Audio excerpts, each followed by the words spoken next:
At the news conference yesterday to launch this event formally, we heard some of the speakers you're meeting today, and one of them, the anti-FGM activist Layla Hussein, who's sitting down there in the audience, used this delicious phrase. She said that the Oslo Freedom Forum is a family of disruptors. And that really made me think. It rang so true. And it got me thinking that one of the ways you can describe any family or understand a family is the way that it shares its stories. And the stories you hear on stage, very powerful, very moving, they are at the heart of the Oslo Freedom Forum, but they're only part of it. In family terms, I suppose it's like us putting on our Sunday best and talking to you as guests around our dinner table. But what you need to know is that off stage for the Oslo Freedom Forum, the stories don't stop. Stories are shared on stage, backstage, over lunch, in the bars, very late at night. They keep flowing. There are tears, there are jokes, contacts are shared, strategies are shared.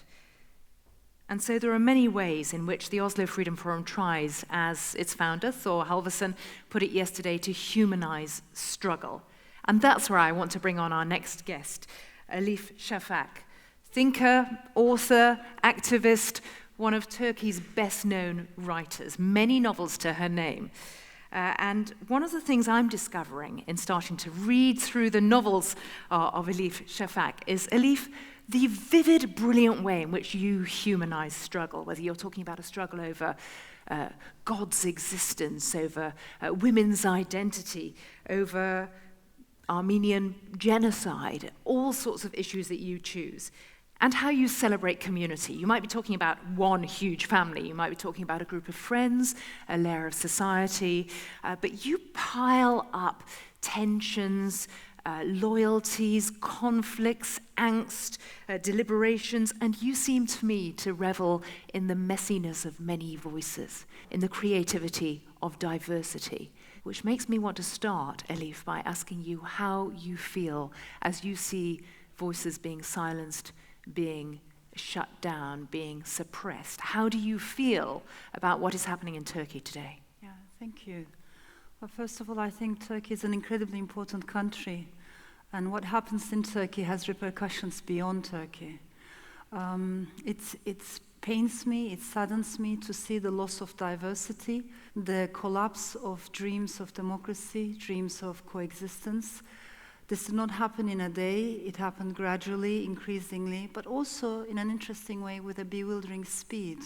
And what pains me is to see how polarized we have become as a society. You know, we lost that culture of coexistence. You might have different views, different worldviews, and yet you can still have shared values. It is that shared ground that we have lost in Turkey. And there's no doubt that the government became increasingly more authoritarian. It became more nationalist, it became more Islamist. In my opinion, as authoritarianism increases, nationalism increases, religiosity increases, sexism also does increase. These things might seem very disconnected at first glance, but in fact they are connected. And we have also seen an increase in domestic violence, gender violence. In my mind, they're all parts of the same pattern. But I want to say we should always pay attention to the people, because the government and the people are not the same thing. And in countries like Turkey, oftentimes the people are ahead of their governments. The problem is we don't hear their voices as much. So as a fiction writer, as a storyteller, I am very interested in stories, but I'm equally interested in silences, the people whose voices we can't hear. You know, those who have been pushed to the periphery for any reason whatsoever. So cultural minorities, sexual minorities, political minorities. I try to hear their voices when I write. You were saying to me, in Turkey, everything political is personal, and there are people who are close to you and dear to you who are on trial, who have been targeted. Yes, it is. As you know, Turkey became the world's biggest jailer for journalists. As we are speaking right now, there are so many journalists who have been either imprisoned, arrested, they have been blacklisted, some of them exiled. Also, maybe we need to emphasize the case of academics. It doesn't draw as much attention, but it's incredibly important. Thousands of people have been sacked. And when I say sacked, when I say they have been fired, the prospect of these people finding another job at another university in another place in Turkey is nil. So their entire families have been affected. And some of these academics have been fired or some of them arrested only because they have signed a peace petition and they require the peace agreement with the Kurds. So it's just insane. There's a lot of insanity going on. And one of the stories that we hear again and again at the Oslo Freedom Forum is in societies that become increasingly repressive, it takes less and less to be thought to be a traitor to your country. Yeah, that's the thing, isn't it? How do you deal with the kind of censorship that comes from within? I think the case of Turkey has taught us, I really believe it has important lessons for progressives, for Democrats, for liberals, all around the world, because it shows us the fragility of democracy. And every writer, every poet, every academic in Turkey today knows that because of a tweet, because of a retweet, because of an article, a novel, a poem, something you say in an interview, you can easily, in a day, in a week, be targeted by pro-government papers, you can be labeled as a traitor, and then maybe you can be exiled or imprisoned. So when we write, I think as writers and poets, when we write, there's always this knowledge at the back of our minds. As a result, there's widespread self-censorship. But the trouble with self-censorship is very abstract, and it comes from within, and it's quite embarrassing. How do you talk about it? How do you deal with it? But I think we must also highlight the widespread self-censorship in Turkey today. Has your Turkey, the Turkey that you idealized, disappeared? Has it gone? I think in many ways Turkey was so unique because we like to joke about it, about the bridge of the Bosphorus. You know, one end of it was, as you drive, you will see this sign saying, "Welcome to the European continent."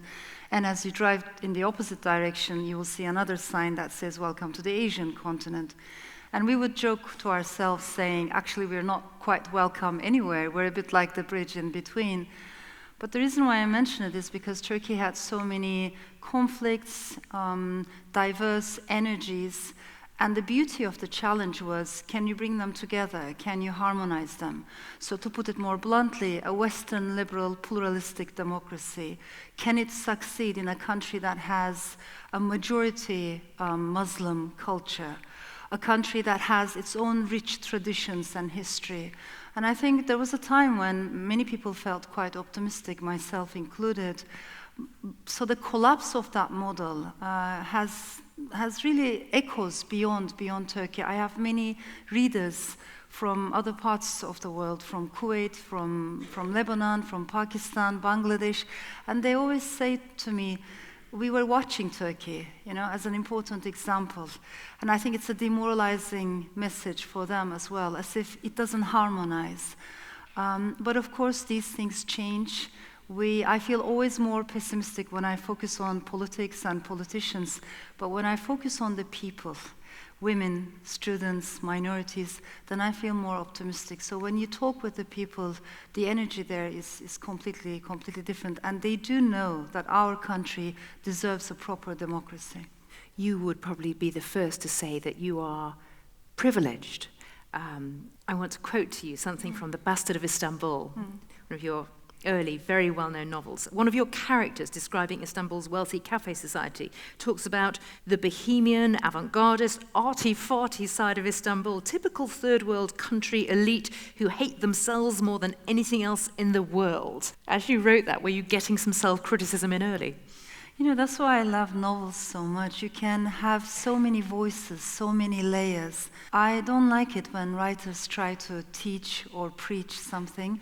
I like to ask questions, and I think it's a writer's job to ask them difficult questions about difficult issues and to say, can we talk about this?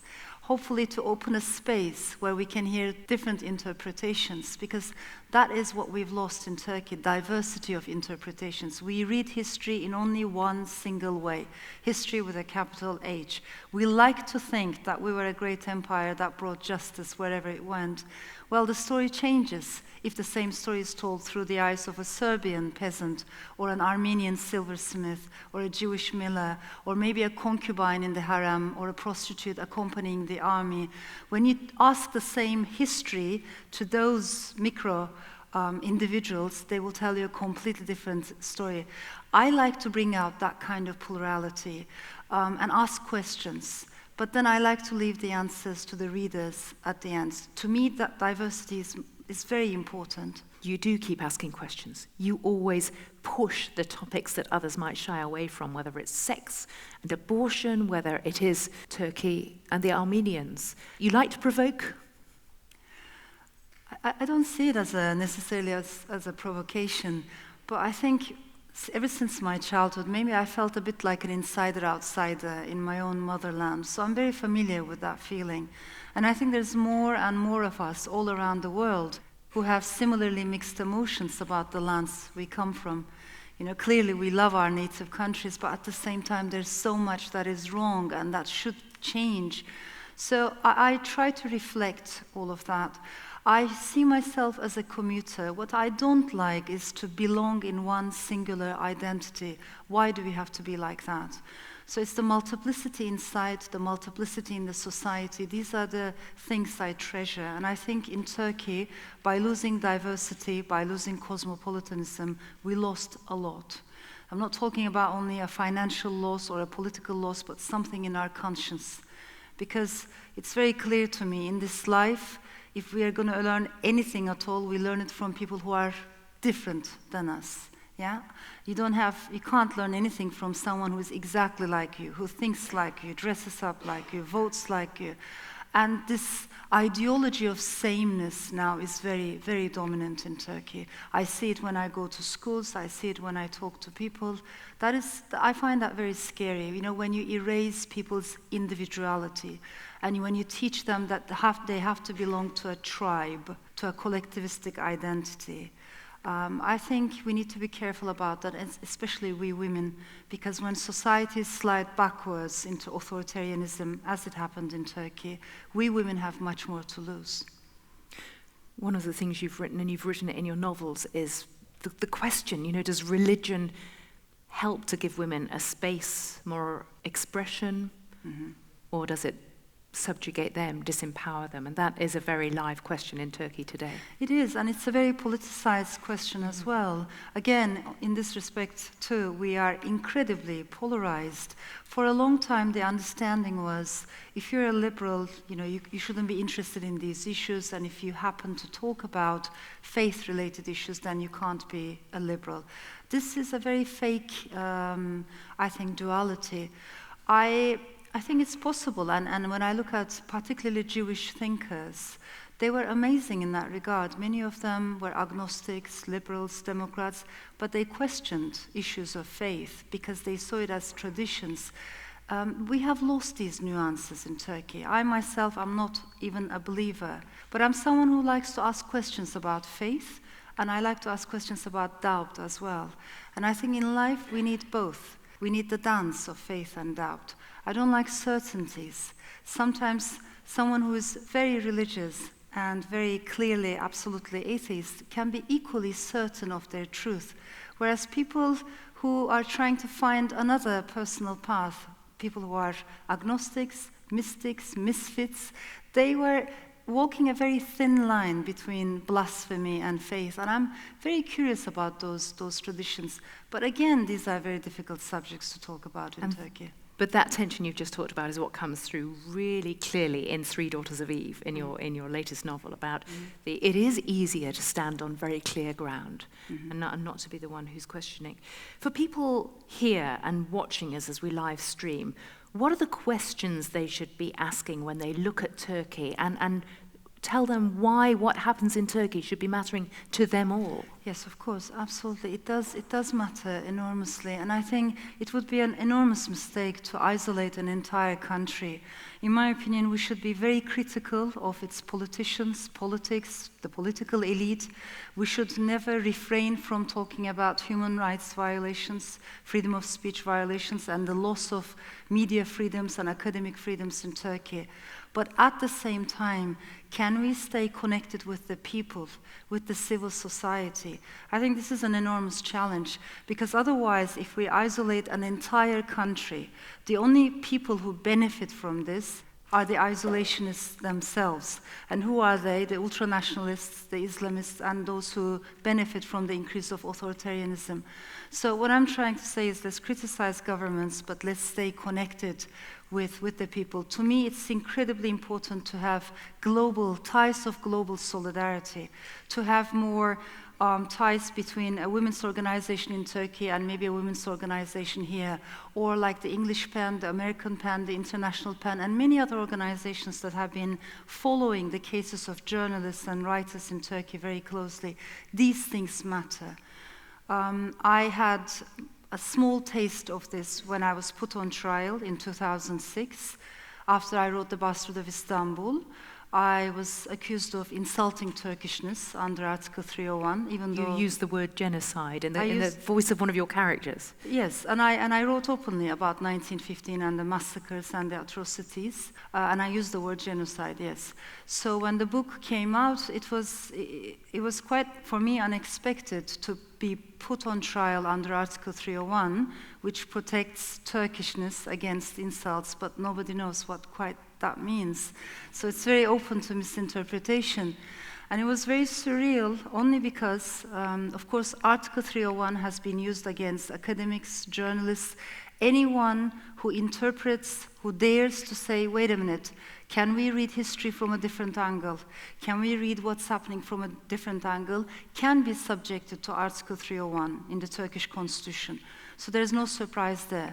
But perhaps in my case, what was surprising was, for the first time, a work of fiction was put on trial. And the words of Armenian fictional characters were plucked out of the text. And as a result, my Turkish lawyer had to defend my Armenian fictional characters in the courtroom. And that whole thing was quite surreal. That must be part of what you've described as writing in Istanbul. You've said it's like being kissed on one cheek and slapped on the other. There's always been this tension, and you were slapped pretty hard.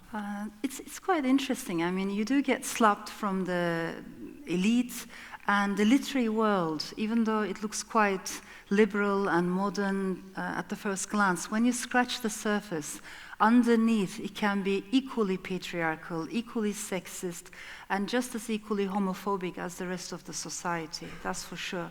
But on the other hand, when you connect with the people, and to me that matters enormously, I have a very diverse readership. When I look at the people waiting in line, it's amazing for me to see. Obviously, there are lots of liberals among them, secularists, feminists, but also I have many conservative readers, many readers who wear headscarves. There are Kurds, Alevis, Greeks, Jews, Armenians, and maybe many of these people don't necessarily talk to each other or break bread together. The fact that they're reading the same book matters to me. So I just want to say, in countries like Turkey, a book is not an individual item. You know, when you read a book, if you like it, you pass it on. You give it to your aunt, and your aunt sends it to her son, who is doing his military service, and then he shares it with his best friend. So when a writer gets a copy of a book to sign, usually that copy has been read by maybe 5 or 6 different people who have underlined different sentences with different colored pens. To me, that matters enormously, you know, this circulation of energy and stories, and that is what governments cannot control. And again, you said the motherland, the only motherland is storyland. Yes. And I want to pick up on that, your thoughts about civil society, whatever's happening in Turkey politically. How optimistic are you about those kind of ripples continuing under greater exposure, scrutiny, targeting? surveillance? Well, I think we have to see the similarity of some patterns. How do you deal with the kind of populist movements or movements with authoritarian tendencies that come from within a democracy? In other words, if the ballot box is there, if there's relatively free elections, and yet the more they stay in power, the more authoritarian they become, and they use that power, once they have consolidated, to suppress all other diverse voices in the society. How do you cope with that? I think it's a question that matters to many other countries, not only in Turkey. One of the biggest mistakes the government, the AKP elite under Erdogan, has done in Turkey was to confuse democracy with majoritarianism. They thought, if we have the ballot box, if we have the majority in the elections, that gives us the legitimacy to do whatever we want. It doesn't. And the ballot box in itself is not enough to make it a democracy. So to me, this is very important to say that you need rule of law. You need separation of powers. Definitely a free media. The media was the first thing we lost in Turkey. Definitely an independent academia, women's rights, minority rights. Together with these components, you have a proper democracy. Otherwise, it starts as majoritarianism, and from majoritarianism to authoritarianism, it's a very short step. So my final thought to you, briefly, Elif Shafak, is we're sitting here in New York today. The UN leaders are gathered on the other side of Manhattan. President Trump has been speaking. And you talk about diverse voices, media. Is there a lesson? Is it too much of a stretch to say there is any connection, any relevance for American audiences? I think there are connections, there are incredible connections. And we need to bear in mind that what happened over there could happen anywhere. It can even happen here. Once upon a time, we used to think that there were solid countries and liquid countries. That is not the case anymore. We're all living in liquid times, and there are similarities. I think populist demagogues, even though they might seem disconnected at first glance, they feed each other, and they need each other. Extremist ideologies feed each other. What happens in one part of the world has a big impact on what's happening in another part of the world. That is why it makes no sense to think that by isolating ourselves from what's happening, in the rest of the world, we can be safe, and there's no such thing. We're all in this together. And I think this is an amazing moment for global activism, global solidarity, but also global sisterhood. Elif Shafak, thank you so much. Thank you. Thank you.